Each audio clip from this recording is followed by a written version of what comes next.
Hi guys, welcome back to the YouTube channel. आज हम video बनाने जा रहे हैं ऑल अबाउट नीट।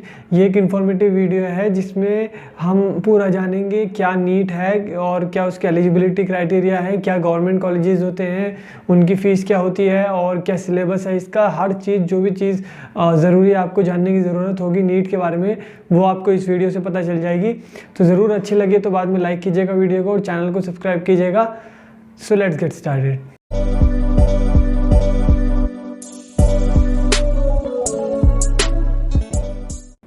तो सबसे पहले नीट होता क्या है। नीट क्या है? एक एंट्रेंस एग्जामिनेशन है, एमसीक्यू बेस्ड एंट्रेंस एग्जामिनेशन होता है। कोर्सेज जैसे कि BDS, MBBS, BAMS, BUMS, BSMS और BSc नर्सिंग, ये सारे कोर्सेज जो होते हैं ये इसमें आप ऑप्ट कर सकते हैं अगर आप इसको क्लियर करते हैं और रिक्वायर्ड मेरिट लाते हैं।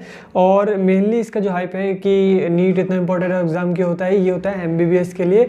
एक MBBS डॉक्टर, आप वैसे तो और भी कई तरह के डॉक्टर होते हैं, आयुर्वेदिक डॉक्टर भी होते हैं, होम्योपैथिक डॉक्टर भी होते हैं, लेकिन जो MBBS डॉक्टर होते हैं उन्हें सबसे ऊपर रखा जाता है कट ऑफ के हिसाब से। तो अगर आप रिक्वायर्ड मार्क्स और रिक्वायर्ड रैंक ले आते हैं नीट के अंदर तो ज़रूर आपको MBBS और BAMS या जो भी आपका रिक्वायर्ड कोर्स है उसके अंदर आपको एडमिशन मिल सकता है और आपको उसके रिस्पेक्टिव कॉलेज में एडमिशन मिलेगा। एलिजिबिलिटी क्या है इसमें? क्या होता है, आप या 17 से ऊपर होनी चाहिए, आपकी एज जो है 17 से ऊपर होनी चाहिए। और इसकी बाकी एग्ज़ाम से थोड़ा अलग, इसके अंदर कोई भी मैक्सिमम नंबर ऑफ अटैम्प्ट्स नहीं होते हैं। आप जितना चाहे उतनी बार नीट में अटैम्प्ट दे सकते हैं। लेकिन अगर आपको वैसे भी पता होना चाहिए कि जो MBBS की जर्नी है और डॉक्टर बनने की जर्नी है इसमें वैसे ही बहुत ज़्यादा टाइम लगता है, तो इसलिए लगभग 4 से ज़्यादा आपको अटैम्प्ट बिल्कुल भी नहीं देने चाहिए। और आपके CBSE में लगभग 50% से ऊपर तीनों सब्जेक्ट में, फिजिक्स, केमिस्ट्री, बायो, इन तीनों में आपके 50% से ऊपर स्कोर होना चाहिए। और अगर आप OBC और SC/ST हैं तो 40% से आपका तीनों में ऊपर स्कोर होना चाहिए। अब नीट क्या है, ये अब तो NTA से कराया जाता है, पहले CBSE से कराया जाता था। लेकिन क्या होता है, सबसे पहले नीट जब नहीं था तब था AIPMT, MHCET, दिल्ली PMT, ऐसे अलग अलग एग्जाम्स होते थे। तो क्या होता था, अलग अलग कॉलेजेस में जाने के लिए एक ही साल में लगभग लोगों को, स्टूडेंट्स को 7 से 8 एग्जाम्स देने पड़ते थे, जिसकी वजह से स्टूडेंट्स को काफ़ी ज़्यादा प्रॉब्लम फेस करनी पड़ती थी और बार बार एग्जाम्स देने पड़ते थे और काफ़ी टेंस रहते थे स्टूडेंट्स। लेकिन इसलिए गवर्नमेंट ने सारे जो एग्ज़ाम्स थे उन सबको मर्ज करके एक ही एग्ज़ाम बना दिया, सिंगल। अब आपको कोई भी मेडिकल कॉलेज हो और कोई भी कोर्स है मेडिकल से रिलेटेड जो मैंने बताई, उनमें अगर आपको एडमिशन चाहिए तो नीट ही एक एग्ज़ाम है। बाकी एम्स जो थे और जिपमर थे वो सब भी अब सारे के सारे एग्ज़ाम्स हो गए हैं एक। अब आपको किसी भी मेडिकल कॉलेज में अगर एंट्रेंस लेनी है, आपको किसी मेडिकल कॉलेज में अगर एडमिशन लेना है तो आपको नीट ही देना होगा और उसी के मेरिट के हिसाब से आपका एडमिशन होगा। अभी ये NTA कराता है, लेकिन अभी कुछ सालों पहले ही इस NTA के हाथ में आई है इसकी सुपरविजन, लेकिन उससे पहले CBSE से कंडक्ट कराता था।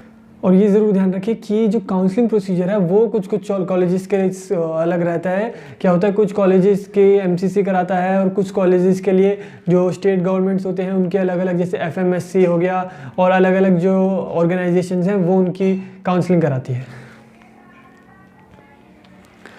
सिलेबस की बात करें तो इसके अंदर 3 सब्जेक्ट्स होते हैं, फिजिक्स, केमिस्ट्री, बायो। और इसके अंदर सिलेबस होता है आपका जो क्लास 11th और क्लास 12th जो है, इन दोनों की जो बुक्स होती हैं उसके सिलेबस होता है। और कुछ जो टॉपिक्स हैं वो ऑब्वियसली आप जहाँ से भी कोचिंग लेंगे या जहाँ से भी इसकी तैयारी करेंगे तो कुछ टॉपिक्स हैं, जैसे अर्थवॉर्म और फ्रॉग है और फिजिक्स में कम्युनिकेशन है, ये सारे जो टॉपिक्स हैं वो हटा दिए गए हैं।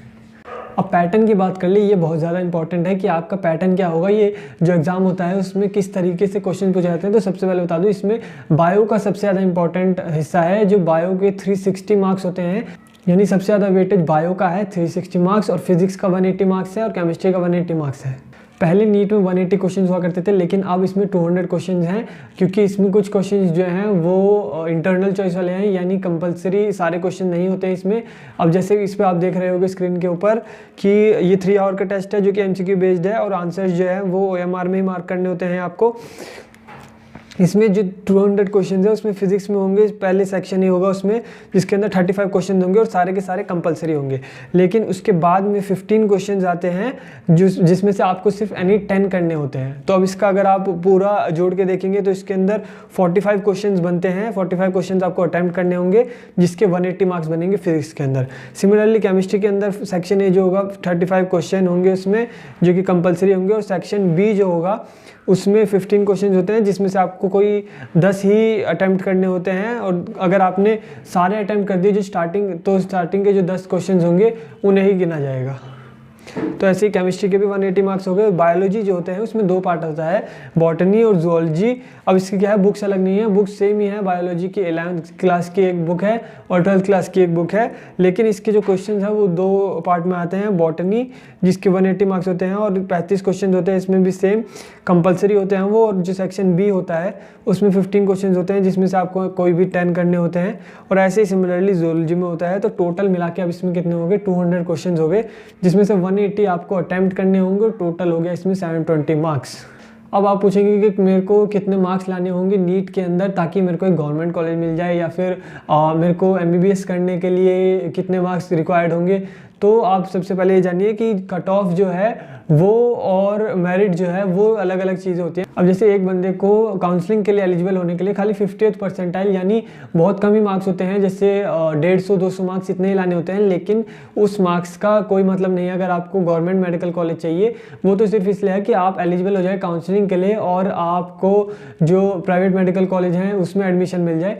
लेकिन जो पूरा गेम है वो होता है गवर्नमेंट मेडिकल कॉलेज का, क्योंकि इसमें फीस जो है वो डिपेंड करती है। जो प्राइवेट मेडिकल कॉलेज होती हैं उनकी 1 करोड़ से लेकर 5 करोड़ तक फीस होती है, और जो गवर्नमेंट मेडिकल कॉलेज में होते हैं उनकी 5000 तक भी फीस होती है। तो अगर आपको गवर्नमेंट मेडिकल कॉलेज चाहिए तो उसके लिए आपको स्कोर करना होगा कम से कम 630 to 640 मार्क्स, यानी कि रैंक आपकी आनी चाहिए लगभग 12,000 के अंदर या 15,000। ज़्यादा से ज़्यादा आप ये सोचिए कि 12,000 के अंदर आपकी रैंक आनी चाहिए। तो जैसे कि मैंने पहले भी बताया, ये MCQ बेस्ड एग्जाम है। जैसे मतलब आप 12th में जैसे ही पास होंगे आप बोर्ड्स के एग्ज़ाम देंगे, उसके बाद ही जब बोर्ड्स के एग्ज़ाम जैसे मार्च अप्रैल में यूजुअली होते थे, अब तो कोरोना की वजह से आगे खींच गया है सब कुछ, लेकिन यूजुअली मार्च अप्रैल में होते थे बोर्ड के एग्ज़ाम और फिर मई में नीट का एग्ज़ाम होता था। अब क्या है, इसको पूरी इंडिया में लोग जैसे अगर वीडियो को देख रहे होंगे तो आपको सबको क्या होता है, जिससे आप नीट एग्जाम देंगे उसके बाद में आपका जो रिजल्ट आएगा तो उसके अंदर आपको जैसे मैंने बताया 630 to 640 मार्क्स जो है आपको स्कोर करने होंगे। इससे क्या होता है, आपका जो ऑल इंडिया कोटा होता है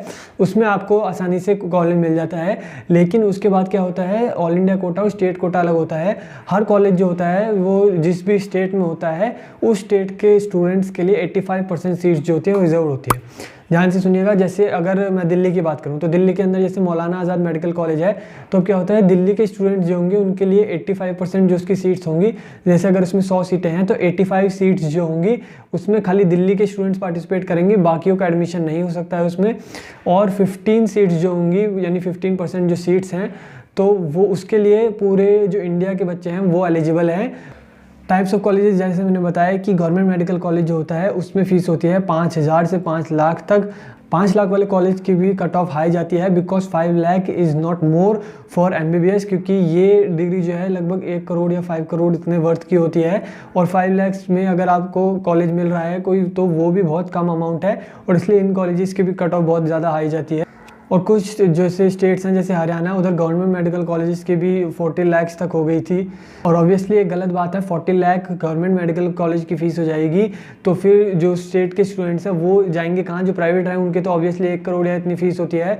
कई स्टूडेंट जो होते हैं जो अफोर्ड नहीं कर सकते हैं इतने महंगे कॉलेजेस, उनकी फिर MBBS का होता है कि उसे ऑल इंडिया कोटा में ही जाना पड़ता है और स्टेट कोटा में उससे कुछ मिलता ही नहीं, क्योंकि 40 लाख कॉलेजेस जब गवर्नमेंट कॉलेज की फ़ीस हो गई तो फिर कोई स्टूडेंट MBBS करेगा कहाँ। प्राइवेट कॉलेजेस जो होते हैं उनके 1 करोड़ से लेकर 5 करोड़ तक होते हैं, लेकिन ये ज़रूरी नहीं है कि हर प्राइवेट मेडिकल कॉलेज बेकार हो। कई सारे अच्छे मेडिकल कॉलेजेस भी होते हैं जो कि प्राइवेट होते हैं, उसके बावजूद उसकी कट ऑफ्स काफ़ी ज़्यादा ऊपर जाती है, क्योंकि उसके अंदर जो स्टडीज़ होती है, जो एकेडमिक होता है वो बहुत ज़्यादा ब्रिलियंट होता है। अब बात करें प्रिपरेशन के लिए नीट के लिए, तो जो मेरा चैनल है उसको आप ऑब्वियसली फॉलो कर सकते हैं। उसके अंदर सारी आपको टिप्स मिल जाएंगी, स्ट्रैटेजीज मिल जाएंगी और हैक्स जो है उसके ऊपर मैं वीडियोज़ डालता रहता हूँ, और अभी भी कई वीडियोज़ डल चुकी हैं, उनको आप जाके चेकआउट कर सकते हैं।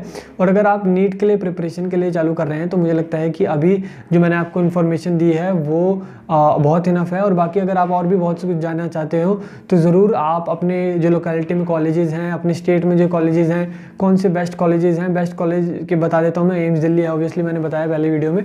लेकिन अगर आप और जानना चाहते हैं तो ऑब्वियसली आप सर्च कर सकते हैं बहुत कॉलेजेस के बारे में और नीट के बारे में और बाकी चीज़ें सर्च कर सकते हैं। तो अगर आपको वीडियो अच्छी लगी हो तो ज़रूर लाइक कीजिएगा, चैनल को सब्सक्राइब कीजिएगा। तब तक के लिए take care and thanks for watching.